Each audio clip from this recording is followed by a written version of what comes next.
नमस्कार दोस्तों, क्या आप जानते हैं आज यूपी में किसानों, नौकरियों और योजनाओं को लेकर बड़े ऐलान हुए हैं। बस 5 मिनट दीजिए और जानिए वो 25 ताज़ा ब्रेकिंग खबरें जो आपके लिए जानना बेहद जरूरी है। लेकिन उससे पहले आप ये वीडियो किस जिले से देख रहे हैं, हमें कमेंट में जरूर बताइए। यूपी सरकार ने किसानों को कार्बन क्रेडिट का अग्रिम भुगतान शुरू किया ताकि किसान पारिस्थितिक खेती को अपनाएं और पर्यावरण संवेदनशील बने। प्रयागराज जिले के 6.32 लाख किसानों को पीएम किसान योजना की 20वीं किस्त जल्द मिलने वाली है। अब तक 2151.6 करोड़ रुपए राशि वितरित की जा चुकी है। मुख्यमंत्री योगी आदित्यनाथ ने मुख्यमंत्री कृषक समृद्धि योजना के प्रभावी क्रियान्वयन हेतु नाबार्ड और सहकारी बैंकों के सहयोग से तेजी लाने का निर्देश दिया।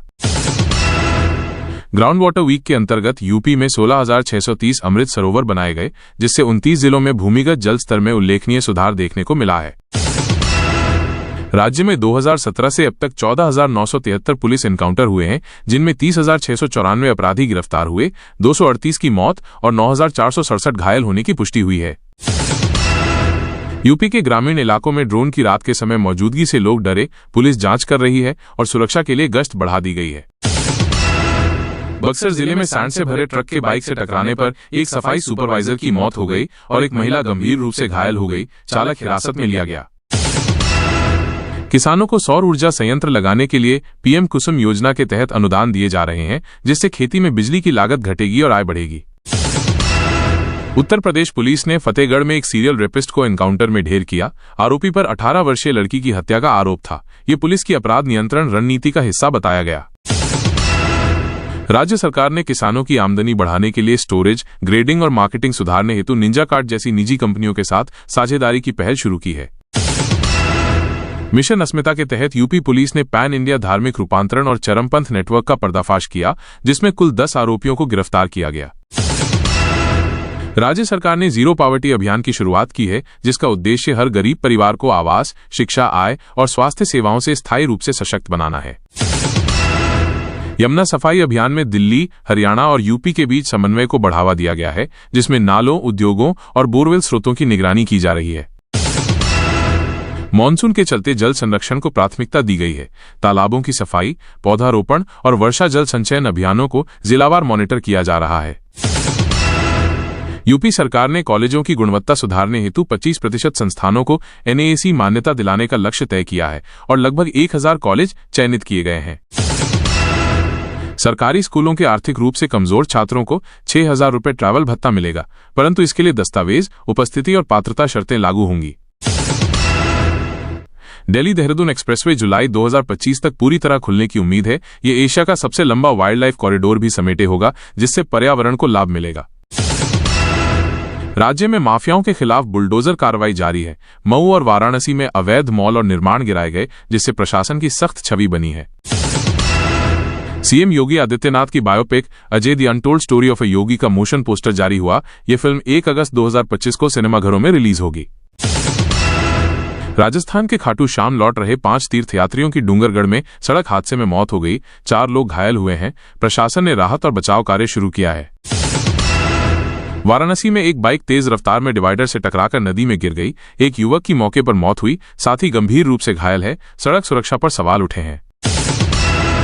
वाराणसी आजमगढ़ मिर्जापुर मार्ग पर प्रेम विवाह से जुड़ी रंजिश में युवक की पीट कर हत्या कर दी गई। 2 अन्य घायल हैं। पुलिस ने जांच शुरू कर दी है। यूपी सरकार ने एक जनपद एक उत्पाद योजना के तहत 75 जिलों में स्थानीय उत्पादों के लिए डिजिटल मार्केटिंग और एक्सपोर्ट प्रमोशन की नई नीति लागू की है। प्रयागराज में रेलवे स्टेशन पर एक संदिग्ध बैग मिलने से अफरा तफरी मच गई। बम निरोधक दस्ते की जांच में वो बैग खाली निकला। स्टेशन पर सुरक्षा बढ़ाई गई है।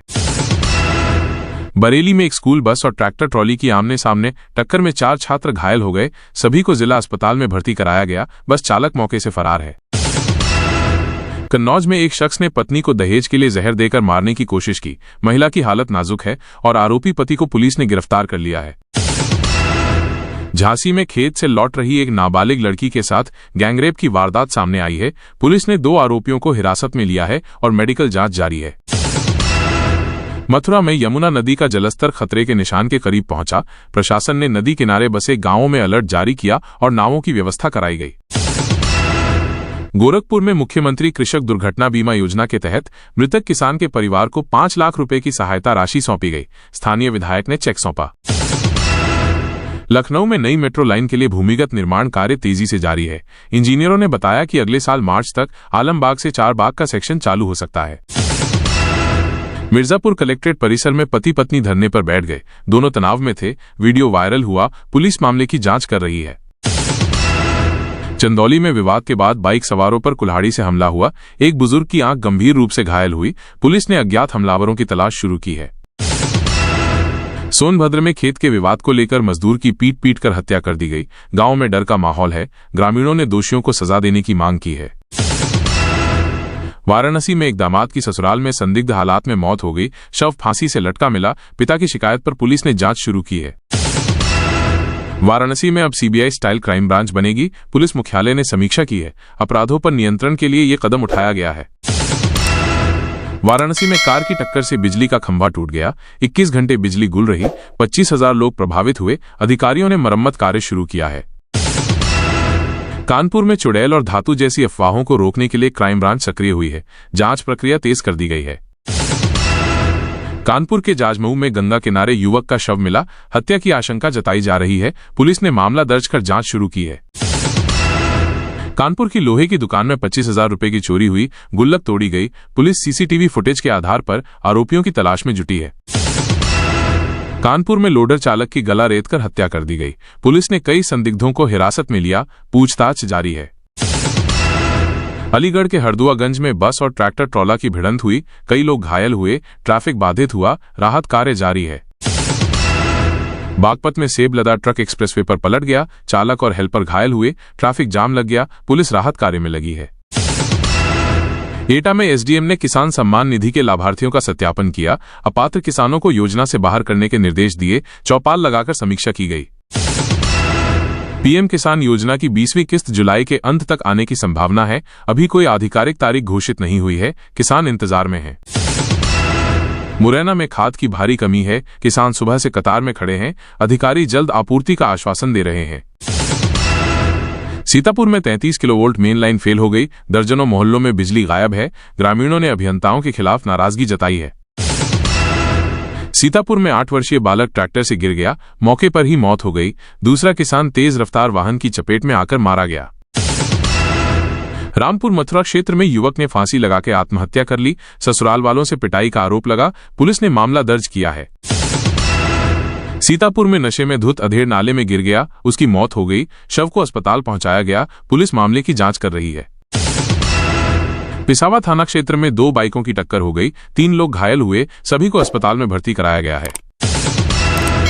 महमूदाबाद में चोरी के 6 मामलों में लिप्त 2 चोर गिरफ्तार हुए, पुलिस ने जेवर और अन्य सामान बरामद किया, स्थानीय लोगों ने राहत की सांस ली। तो दोस्तों, ये थी आज की 25 सबसे बड़ी यूपी की खबरें। अगर आपको वीडियो पसंद आया हो तो लाइक करें, शेयर करें और सब्सक्राइब करना ना भूलें। अगली बड़ी अपडेट के साथ फिर मिलेंगे।